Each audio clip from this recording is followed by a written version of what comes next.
Big TV భక్తి సమాచారం WhatsApp ఛానల్లో జాయిన్ అవ్వండి. అన్ని విశేషాలు ఎప్పటికప్పుడు తెలుసుకోండి.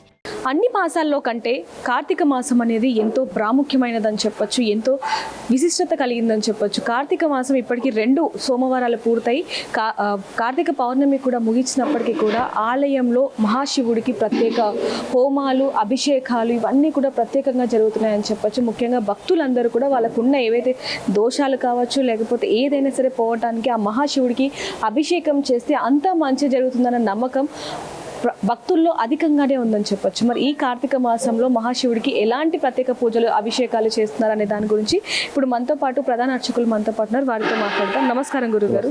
కార్తీక మాసంలో మహాశివునికి ప్రత్యేక పూజలు అన్నీ కూడా చేస్తూ ఉంటాం. ఇప్పటికీ 2 సోమవారాలు అనేవి పూర్తయిపోయాయి. మరి తరువాత అభిషేకాలు ఇవన్నీ కూడా ప్రత్యేకత ఏంటంటే? ఓం నమః శివాయ. మీరు చూసిన దేవాలయం సనత్నగర్ హనుమాన్ దేవాలయం, దేవాదాయ ధర్మాదాయ శాఖ.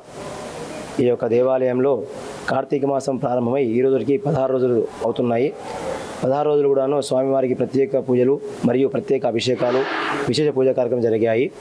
నిన్నటి రోజున కార్తీక పౌర్ణమి సందర్భంగా స్వామివారికి ఉదయం నుంచి 4 గంటల నుంచి భక్తులు తాటి పెరిగి జనాలు దర్శనం చేసుకొని స్వామివారి అభిషేకం కూడా చేసుకోవడం జరిగింది.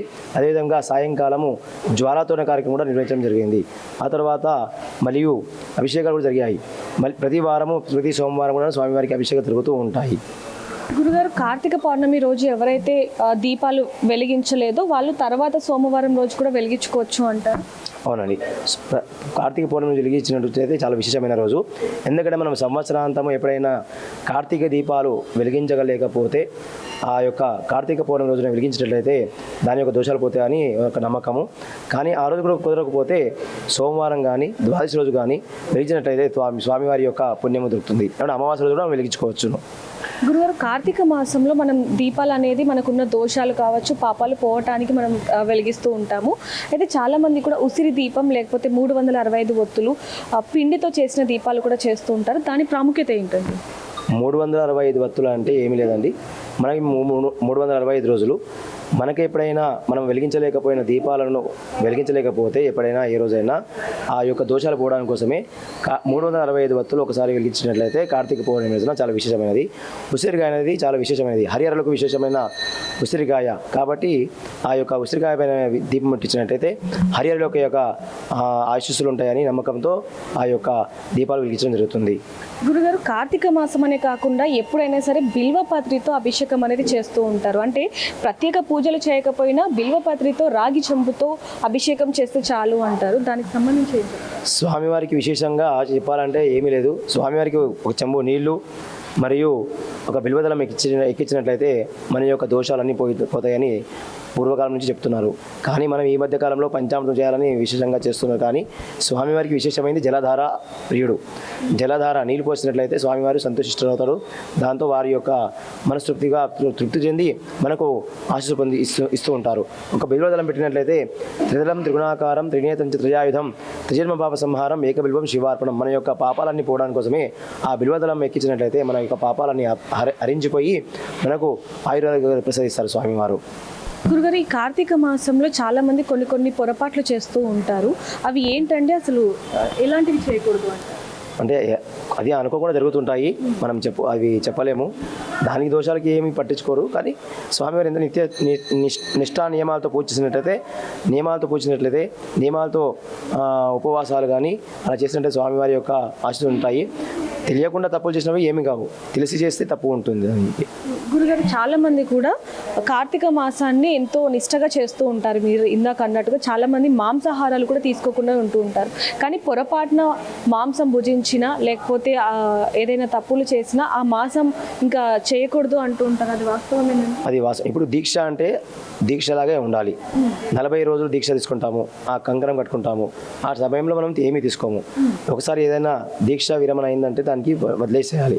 ఇది కూడా అలాగే ఒక 4 రోజులు కూడా దీక్ష అలాగే కార్తీక మాసం అంటే ఆ కార్తీక మాసం 4 రోజులు కూడాను ఎలాంటి అంటే అన్య పదార్థాలు తీసుకోమని మనం సంకల్పిస్తామో అలాంటివి ఏమి తీసుకోకూడదు. ఎప్పుడైనా అనుకోకుండా జరిగినట్లయితే దాని యొక్క ఫలితం అంటే ఆ యొక్క సంకల్పం సమాప్తం అయినట్లే లెక్క వస్తుంది. గురుగారు, అభిషేకం చేయని వాళ్ళు ఎవరైనా ఉన్నారు అంటే వాళ్ళు ఏ మంత్రాన్ని పఠించాలి అంటారు? ఏమీ లేదు, వారు అభిషేకం చేయలేదు, మనకు సంవత్సర సూతకం ఉంది. వారు అలాంటి సమయంలో ఓం నమః శివాయ అని పంచాక్షరి మంత్రాన్ని చెప్పుకుంటే దాని యొక్క ఫలితం దొరుకుతుంది. ప్రతిరోజు కూడా ఓం నమః శివాయ చెప్పినట్లయితే దాని యొక్క ఫలితం దొరుకుతుంది. అభిషేకం చేసినా చేయకున్నా ఓం నమః శివాయ అనేది ఒక 11 సార్లు కానీ 108 సార్లు చేసినట్లయితే చాలా మంచి విశేషమైన ఫలితాలు దొరుకుతాయి. గురుగారు, ఇంకా కార్తీక మాసానికి సంబంధించిన సోమవారాలు ఎన్ని ఉన్నాయి? ఆ రోజు శివుడికి జరిగే ప్రత్యేక పూజలు ఏంటంటే? మనకు ఇంకా 15 రోజులు అంటే 14 రోజులు ఉన్నాయి. కార్తీక మాసంలో 2 సోమవారాలు వస్తాయి. ఒక మాస శివరాత్రి వస్తుంది, తర్వాత అమావాస్య వస్తుంది, తర్వాత పోలీసు రోగం వస్తుంది. ఇలాంటి విశేష పూజలలో విశేష రోజులలో స్వామివారికి విశేషంగా అభిషేకాలు, పూజా కార్యక్రమాలు మరియు లక్షవత్తుల పూజలు, లక్ష బిల్వార్చన కార్యక్రమం చేసినట్లయితే చాలా మంచిది. అలాగే ఈ నెలలో ఆరుద్ర నక్షత్రం కూడా వస్తుంది. ఆ ఆరుద్ర నక్షత్రం స్వామివారికి జన్మ నక్షత్రం. ఆ రోజున చేసినట్లయితే పూజ స్వామివారి యొక్క జన్మ నక్షత్రం చేసినట్లయితే మన యొక్క జన్మ ధన్యమవుతుందని నమ్మకంతో ఆ జన్మ నక్షత్రం రోజున చాలా విశేషమైన రోజు. ఆ రోజు స్వామివారికి అభిషేకాలు అర్చన చేసుకున్నట్లయితే చాలా మంచిది. అందులో ఆదివారము ఆరుద్ర నక్షత్రం చాలా విశేషమైన రోజు. ఈ నెల కార్తీక మాసంలో ఆరుద్ర నక్షత్రంతో పాటు ఆదివారం వచ్చేసింది. ఆదివారం అభిషేకం చేసినట్లయితే స్వామివారు ఆయురారోగ్యాలు ప్రసాదిస్తారని నమ్మకంతో ఆదివారం రోజుననే స్వామివారికి ఎక్కువగా అభిషేకాలు చేసుకోవాలి. స్వామివారికి సోమవారం అనే విశేషం ఏం లేదు, ఆదివారం చేసుకున్నట్లయితే చాలా మంచిది. ఆరుద్ర నక్షత్రం రోజు చేసుకున్నట్లయితే ఇంకా చాలా మంచిది. ఓకే అమ్మ. విన్నారు కదా స్వామి గారి మాటల్లో. కార్తీక మాసంలో మహాశివుడిని ఏ విధంగా పూజిస్తే అష్టైశ్వర్యాలు వస్తాయి, అదేవిధంగా చాలా మంది కూడా దీక్ష తీసుకుంటూ ఉంటారు, కానీ కొన్ని పొరపాట్ల తర్వాత కూడా ఆ దీక్షను అనేది కంటిన్యూ చేస్తారు. అలా చేయకూడదు అనేది కూడా ముఖ్యంగా చెప్తున్నారని చెప్పొచ్చు. మరిన్ని వార్తల కోసం చూస్తున్నానండి big TV. For more videos like this, subscribe Big TV channel.